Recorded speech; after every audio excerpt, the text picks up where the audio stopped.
When were you born? When was I born? August 29th, 1924. Tell me about what your life was like growing up. Well, I was a Depression, grew up during the Depression. My father was a laborer, worked for the city of Medford, dug ditches by hand, and they didn't have backhoes and that sort of stuff back then. I was one of 6 children.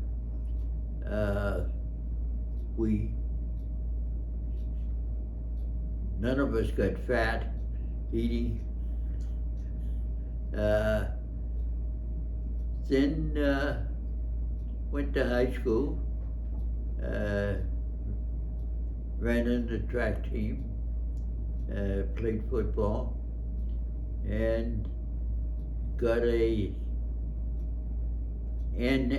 athletic scholarship to a prep school, and played football and ran track there. What was the school called?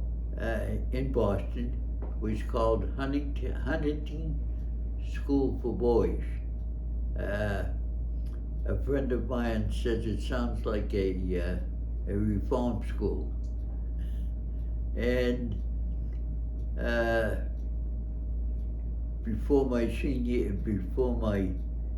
I was able to graduate. I only had a month to graduate from the prep school. I was drafted. I asked the people at the draft board to let me finish my all my courses and graduate. And I can remember the fellow said, "Uncle Sam needs soldiers more than prep schools need students." So I never did graduate. This was in May of 1943. And from there I went to basic training down in Alabama, Anniston, Alabama, at Fort McClellan. And it was a 17-week course. In fact, it was the last 17-week course. They needed soldiers so bad that they cut it down to 14 weeks. They cut 3 weeks off of the curriculum. I was originally scheduled to go to ASTP. You know what ASTP is? Army Specialized Training Program. Buck went to ASTP up in St. John University in New York, and I was scheduled to go to the University of Nashville, and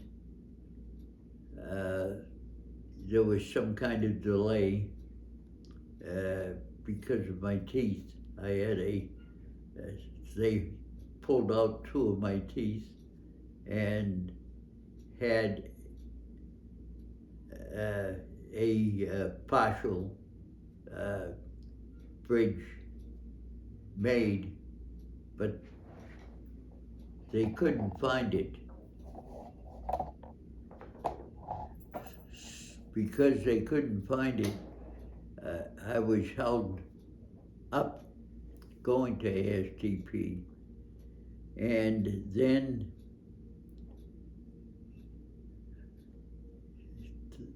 I became cadre and became an instructor on mortars and machine guns. And I was there for a little over 2 cycles. A cycle is 14 weeks. And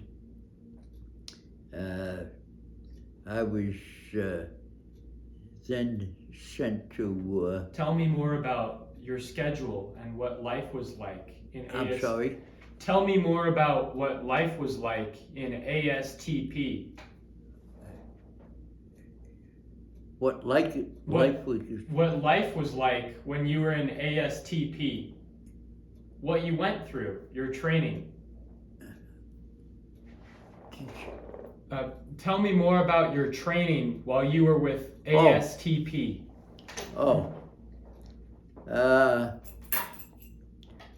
Well, some of it was physical training. Others were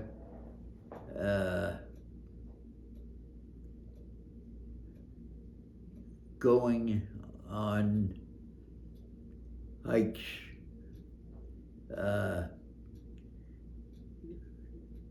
teaching people how to fire M1 rifles, shooting for score on the rifle range,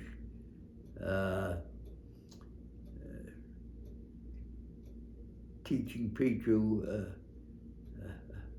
how to operate a water-cooled 30 caliber machine gun, and also how to operate an 81 millimeter mortar,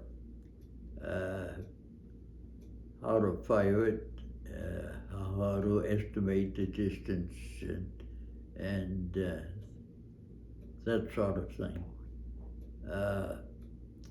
I was promoted from private to corporal, and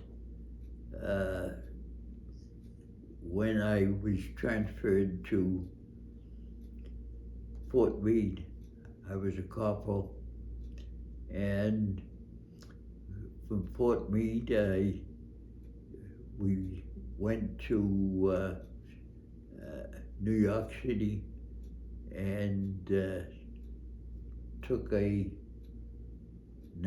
Army transport, the USS Monticello, which I understand had been an Italian liner, and it was called the Il Duce when it was confiscated in New York Harbor. We went over the ocean in a huge convoy, as far as you could see in every direction. There were ships. It was a huge convoy, and the troop ships were in the middle, because that was the most precious cargo that Uncle Sam had, were people.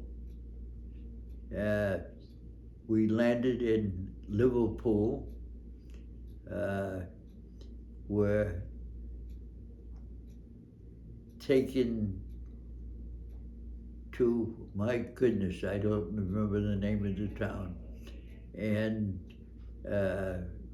we were given new equipment, given an M1 rifle, a chance to zero it in on the firing range, and then got on an old English, I guess it was fishing boats, and then we went to Normandy and had to climb down the side of the ship on a loading net, and the ships were going up and down, and you had your rifle, your helmet, and a pack, and a musette bag, and if you ever fell in the water, you were going to sink to the bottom because there's no way you could stay afloat. We marched up the hill and met some trucks there that brought us to a field, and we stayed in that field, or at least I stayed in that field. It was called a Repo Depot, a replacement depot. And I stayed there several weeks, conversed with my high school French with a farmer with whom I became friendly, and he had a son whose name was Gerard, and he attached on to me and hung on to me. So one day my name was called, and with a bunch of other fellas, and we got on trucks, and we moved up to a field, and told to stay there for the night out in the open. And it was in northern Normandy, and then from there I was sent to Company A of the 36th Armored Infantry Regiment of the 3rd Armored Division, and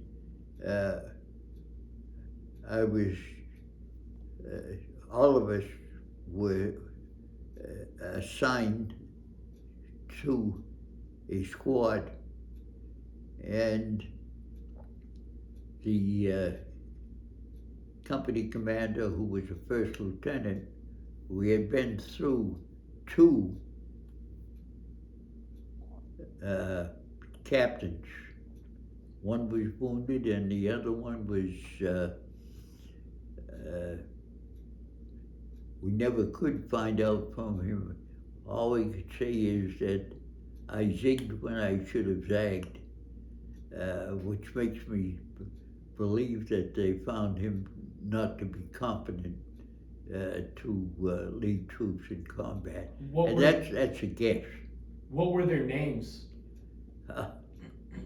Bob. I can't remember his name. What about the other one? He had already been gone when I was there, and I didn't meet him until after the war at one of our at several of our reunions. He came from North Carolina. Can't recall his name. What was the other officer's name? Which other officer? The other one that was wounded before you got there. You said there were two of them that were wounded. Jim Owen. Was he the first one? He was the first one. Who was wounded the first day of combat. And Jim was from a small town in Alabama, and he was an excellent soldier. He had gone to the Citadel, and when he came back, he was promoted to major and became executive officer for the 1st Battalion of the 36th.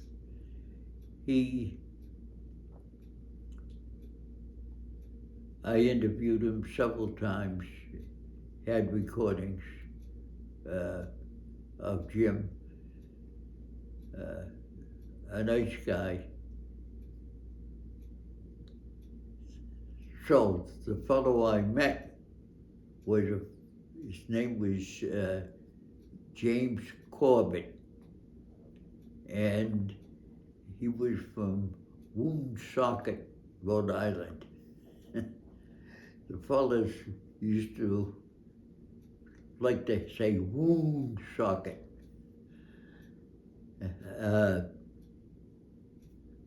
I was I think I was the only non-com in that bunch.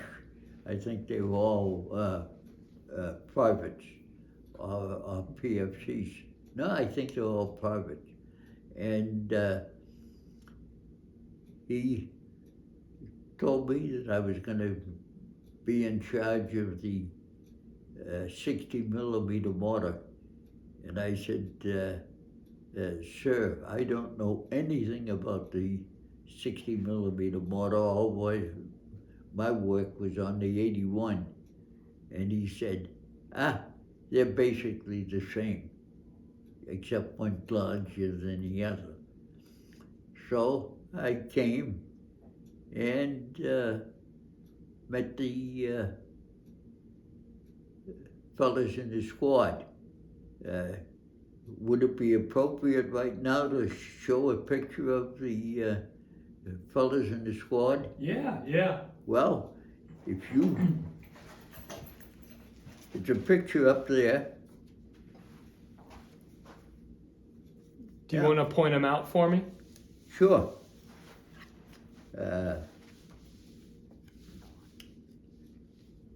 First, this is me. This fellow, I can never remember his name. He was only with us a short period of time. This is Joe Conover. I'm going to show that to so Joe Conover. Okay. Harold Sprague. How do you say his last name? Harold Sprague. Mm-hmm. And Oliver Copeye. Here. Yep. And Glenn Coe, C-L-E-N-C-O-E. Whitey, right? Whitey. Yeah. Yeah. How do you know about Whitey? We talk on the phone, Bob. Oh. Yeah. And it's interesting. It says, Whitey loved the fact that he carried a pistol. He was the assistant gunner. And these three women, want me to tell you about this picture? Yeah. Yeah. We were in Belgium, and there was a river that had to be, the engineers had to build a bridge across it. It was a pontoon bridge. And so we had a couple of days while they were doing that in this field. And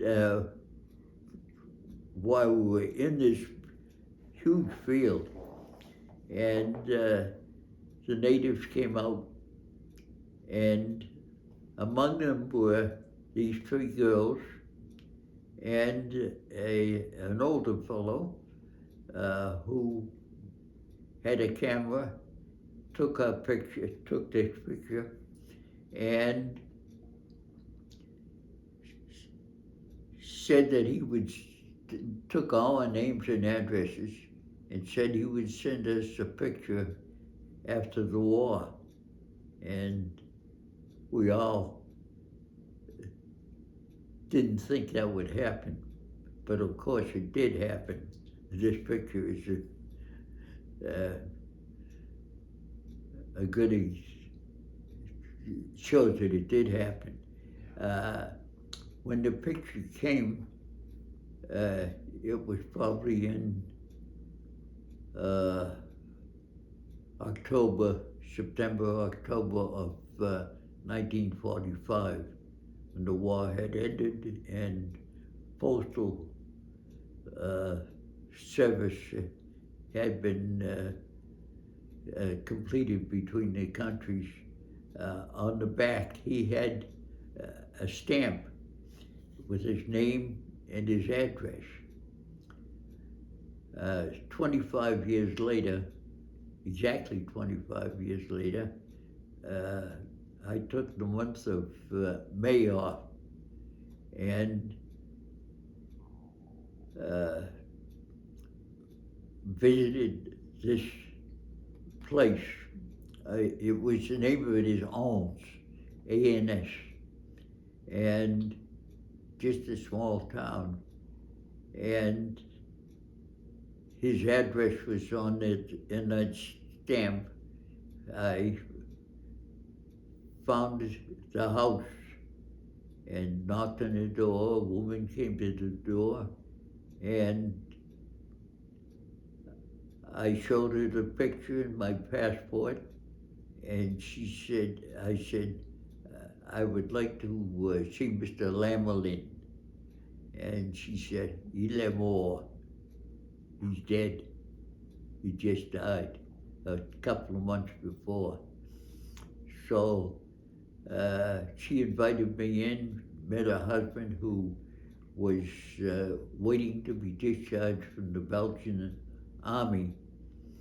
This was, as I said, 25 years later, about 1968 or so. Then she knew two of these girls, knew where they lived. One was married and the other wasn't, but they were living together. And I visited them, and it was amazing enough when she saw this picture, she said, Robert, which of course is French for Robert. And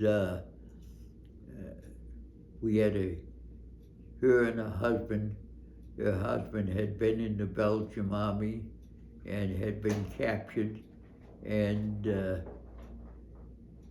well, that's a story for another day. Well, go on. Oh, okay. He was sent to work on a farm and slept in the barn the first month or two, and then became part of the family. Used to sit with them for the meals, and he said after the war, a couple of years after the war ended, he went back to visit them, but it was just not the same, he said. There was a much different feeling. So that's the end of that story. Yeah, so I'm gonna put the picture up and then we'll return to when you joined the 36th, okay? But let's see. I wanna see if I can brighten you up a little bit. We're gonna see if maybe this will.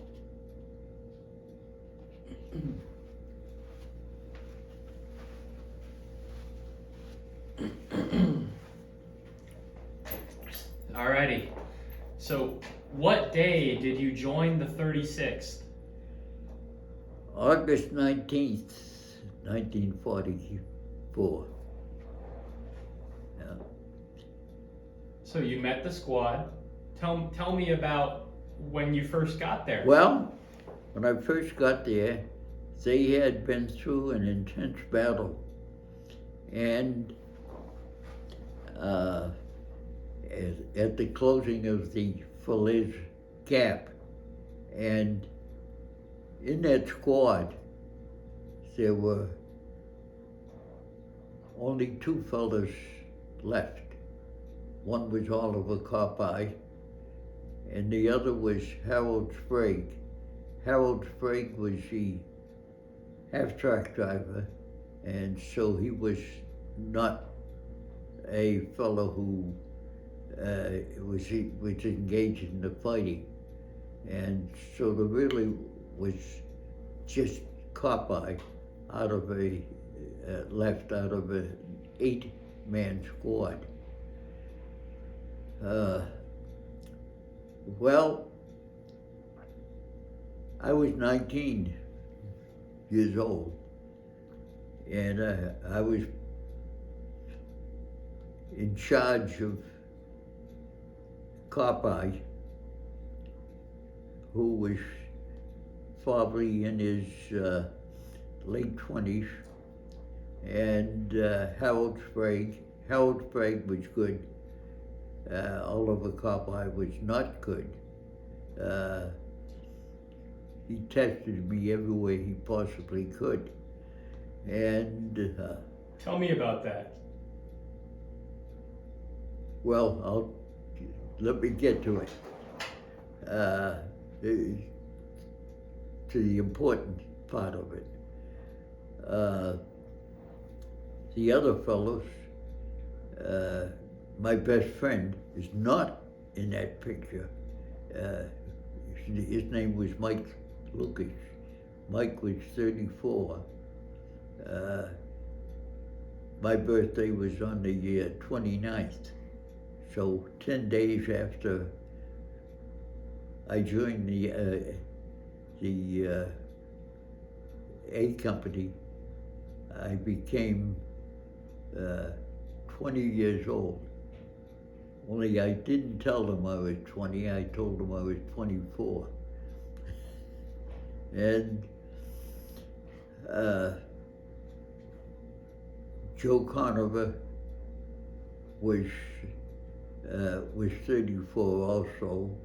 That fellow, I can't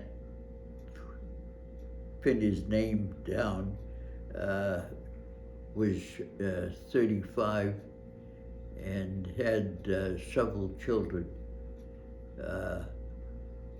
All of these replacements were just fresh from basic training. And Whitey was, I'd say 21 or 22. We started out and we're chasing the Germans back to Belgium and then into Germany, and we had a few skirmishes, nothing really important. Well, tell me about him. Anything you remember about him? Well,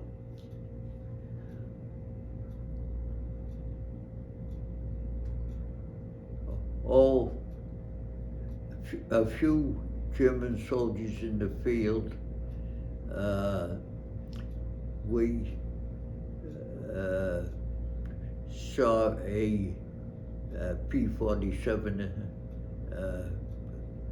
bomb a German tank.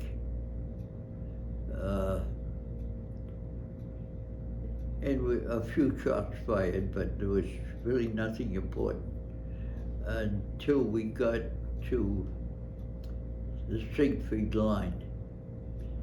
And they didn't tell us we were going against the Siegfried line, but we broke out through a forest and into an open field, and probably 300 yards away were all of the dragon's teeth of the Siegfried line. And so, accompanied by tanks, we started out, and